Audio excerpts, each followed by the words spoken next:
Hey everybody, I've got Jim here. He's got a problem with this vehicle.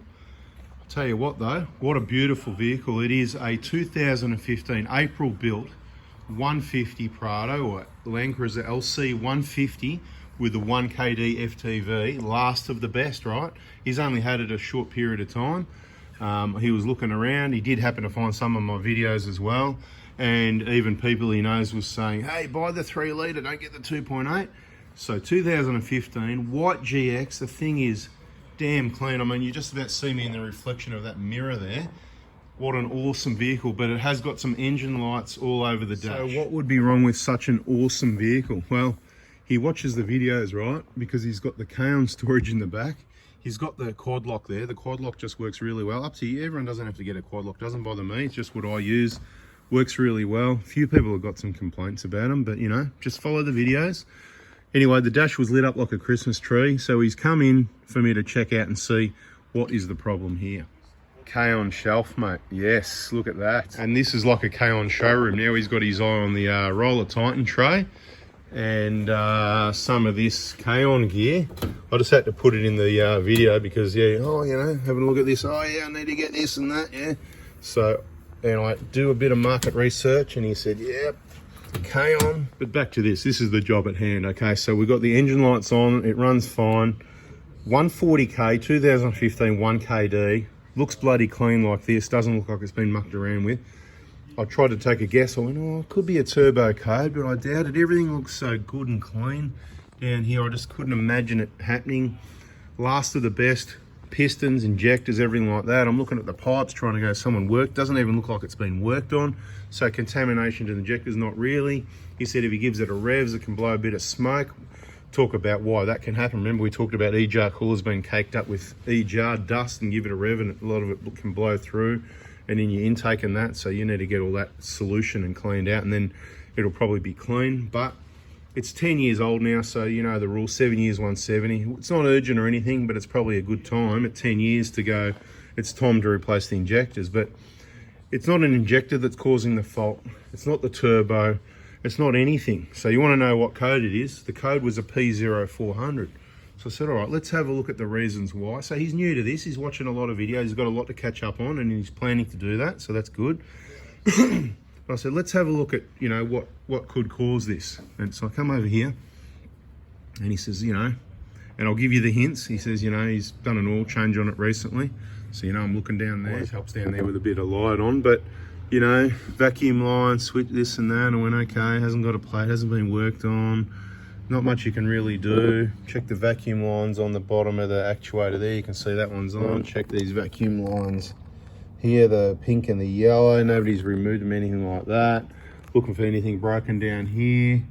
And I have a bit of look down here, and grabbed a few of the vacuum lines, just see if they're connected, and one of them wasn't. And then I'm looking down here, you can probably barely see through the gap in the middle there, but I'm going to try and, there's a little T-piece, and it's right, I'm going to get it right in the middle of the picture and try and focus on it. I don't know, I can't actually tell what you can see in the picture, but I reckon it's right in the middle of the picture. See that black T-piece? I'm going to try and zoom in on it actually. Come on everyone, hit like for the camera work, man. Look at this. There you go, see that T-piece in the middle of the picture? Full zoom, trying to hold it still as well. Is that my heartbeat?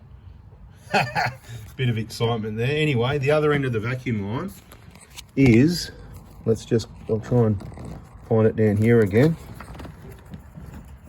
Really hard to grab this.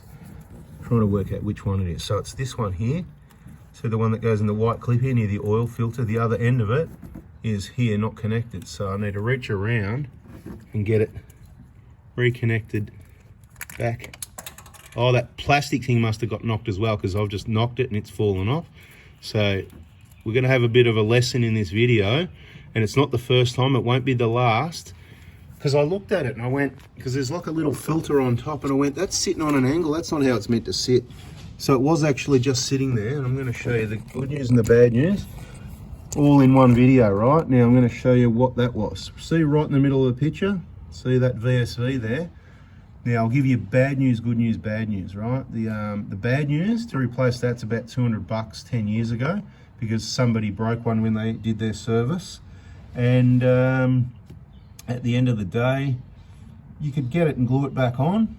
So maybe that's some good news. The good news is you don't need it. A lot of people have got them broken and it hasn't actually caused any issues. So each to their own. We'll grab that piece that fell out. As soon as I touched it, it just fell off. So it obviously got knocked. You've got to be careful with your oil filter tools when you're getting onto that oil filter. And I better mention it now as well. Here there's a blue Delco oil filter, which we know genuine's best, and you can get them off lsiauto.com.au with the discount code 4B4-2025, box of 10.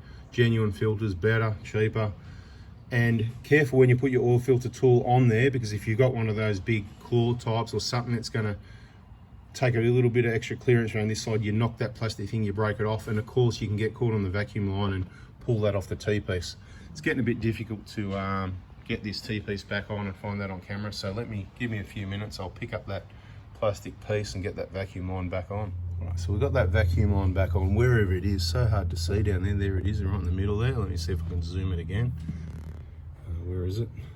I can't even see what I'm looking at. Oh, is that it? No, that's the top of another VSV. What am I even looking at there? That's crazy. I can see it with my eye, but I can't. Oh, it's on that side of the pipe there, in the middle of the picture. There it is. All right. Back on down there, see that vacuum line there, right? On the picture on the right side. Yep, okay. Right, so it's back on, and we're just going to put the car up on the hoist and do a quick inspection. Yep. Although there's nothing to see here, so you can go if you want now, subscribe, turn the bell on, so you don't miss the next one. But we'll have a look underneath the vehicle as well for those that want to hang around. Stay tuned. We're going to have a look up here and try and find this thing, but before we do, I just want to point out a quick look at the lower control arm bushes at 140k on this one. This side, not even split. Front one looks good too. And this one here, see the splits just starting over that side. That can happen at 20,000k, so I don't even count that. Don't be replacing bushes until they're really flogged. This is a really good, clean, genuine, original car underneath, never been off-road. But the only thing I did spot, which is kind of good news as well, if you look, this is what things normally look like at the back, at the rear axle. Right, have a good look at the bearing. The bolts, the dust on the bolts, right? Get in there and have a good look. Right, that's original, untouched, what it looks like. But when you come to this side and you see, hang on, this is black. I can see an old line from an oil sweat. It's been unlucky for some reason, maybe this axle seal's leaked. They've replaced the bearing because I can see this is much cleaner material. So that's part of the assembly of the bearing. Rear bearing kits, which we have on the shelf for the very rare occasion they do need to be replaced. We can send them out anywhere in Australia. Rear pad's getting a bit low, so again, lsiauto.com.au, discount 4B4-2025 if you want the extra discount that I set up for you. And the other way we could tell it's been changed, if you look at the bolt, you can see the marks on the nut from the tools. So a few ways you can tell that axle seal has been replaced, which means it probably got new diff oil as well. Because when we look at a couple other things like this fuel filter, I'm never really sure how long, if that's been changed since when and whatever. But the good news is the orange clips, they're not butchered. You don't just stick your lever in the hole. Watch the videos on changing this fuel filter. Check the playlists. There's probably one there called fuel filters or something. But just search on our channel, fuel filter. Show you how to change it and what the go is with that. But the rest of it, bloody awesome vehicle. Now let's try and find this plastic thing. But for you, clean turbo, beautiful. Let's wrap it up. Catch you in the next video. Hit the like button. See ya.